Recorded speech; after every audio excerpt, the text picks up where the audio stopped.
Actually giving me this very challenging title. Risk is a multi-dimensional construct, and I'm not sure we know exactly what we mean by risk.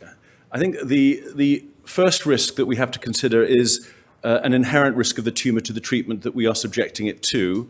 I don't think that's a real risk in focal therapy with ablative technologies, but it would be with chemotherapeutic agents or radiotherapy, chemo resistance and radio resistance. Most of the treatments that we've discussed will eradicate all carbon-based life form. Not all tumors will be eradicated, but all carbon-based life form it has the potential to be eradicated. The more important risk, I think, at the time of risk stratification is the risk of metastasis at the time that we are evaluating the patient. Laurie Klotz has already covered this, but this paper is really important for two reasons. One is the maturity of the data. I have to wait a long time to get another trial to play out on 30 years. And the other reason is that the prostates that were removed were recharacterized. So these are very well characterized patients using modern histological techniques and standards. So we know exactly their true risk status. And what it's telling us, because all these patients were treated, was that men with Gleason 4+3 in their prostate at the time of treatment were at risk of death, presumably because they had concurrent metastasis at the time. And this wasn't the case for patients with Gleason 3+4, or if it was, the proportion of patients that had metastasis was so small that it didn't play out at group level. So it tells us actually where the threshold is in terms of risk of metastasis at the time of diagnosis. And what's really important with current investigations is within PROMISE, at least, a multi-center study done many years ago, there were no Gleason grade group 3, 4, or 5 misses. So if you had a normal MRI, at 1.5 Tesla 6 years ago, you could be 100% sure that you didn't have an entity that had the potential for metastases. So for the first time in history, we can cap the risk of the patient in front of us. And that, I think, is truly transformative. The other risk that is pertinent to focal treatment is the risk of a second primary. And this is the case for all organs that we partially treat, and in fact that's all of them except the prostate. So you're committed to 4-year colonoscopy if you have a partial colectomy or sigmoid colectomy, just to make sure that you don't develop other tumors, brain scans, kidney scans, etc. And that, I think, is an area that we don't know too much about. But actually, in summary, Chairman, I don't think we have any idea of the true risk of a patient that is characterized using today's standards. And these are the kind of attributes of the tumor that we would expect. And you can see the list is very long. We have exquisite detail on cancer core length. You have tumor heterogeneity represented by multiple sampling. We're presenting the pathologist with about 5 centimeters of tumor as opposed to 1 or 2 millimeters, which we did historically. And you'll see here that the patients had 2 staging scans. One is an MRI. It's very, very rare to get bony metastases that don't go to the pelvis first before anywhere else. And the other thing is that this man has had a PSMA PET positive, as well as the low PSA density.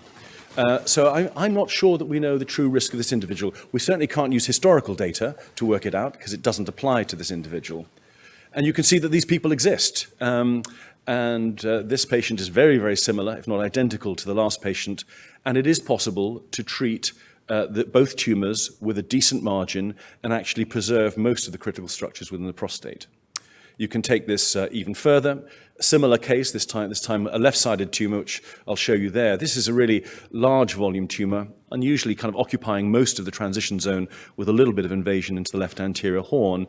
And again, it is possible to generate a margin around these tumors, which will cover both the capsule, medial, and posterior aspects that you can see just there.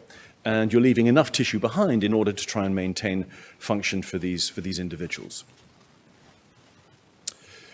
We can't use historical data to attribute risk to patients today, because the historical data is based on tests that have a sensitivity of around 48% in terms of detecting clinically significant disease.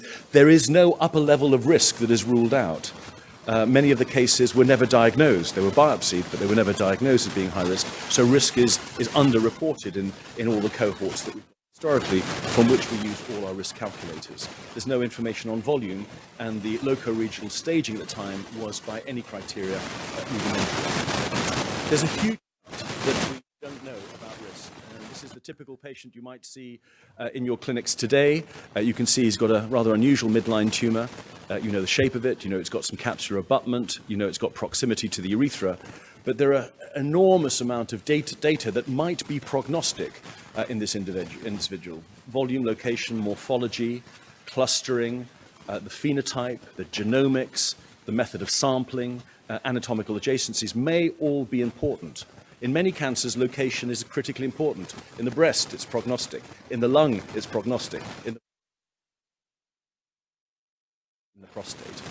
Just to show you how imaging phenotypes in high-risk disease can play out, this is a lovely set of images from a paper from Australia.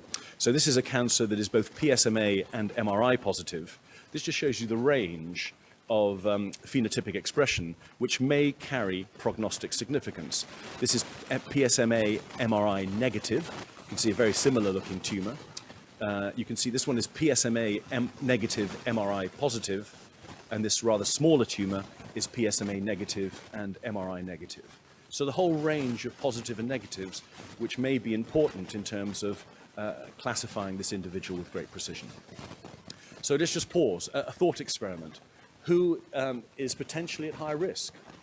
This patient who had a trust biopsy, was attributed to low-grade disease, 2 of 12 cause positive, both attributed to the left, 5 millimeters cancer core length, 10% proportion of pattern 4. Or this patient who's been very carefully evaluated, has a small lesion which has been very, very carefully biopsied, and because he's had the imaging, we can cap the risk of, we can capture the upper limit of his risk, and we can be definitive that he doesn't have anything more than Gleason 3+4.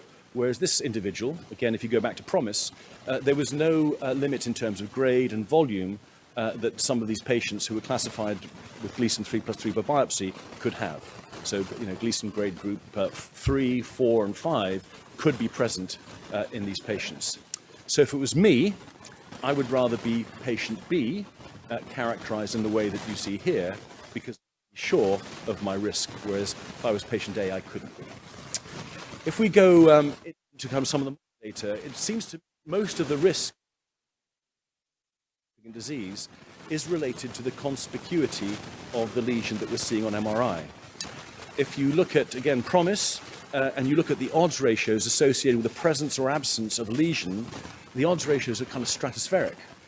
In the order of 19 for PIRADS 4 out of 5, in the order of nearly 40 for PIRADS 5s. PSA density, we know from this study and indeed others, is very important, carries a very big amount of prior probability. Somebody's trying to tell me something.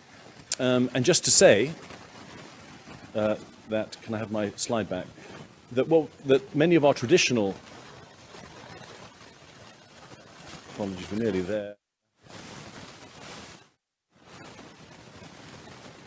So that age, PSA, ethnicity and family history was completely non-informative in telling us whether an individual had clinically significant disease or otherwise in the best characterized cohort in existence.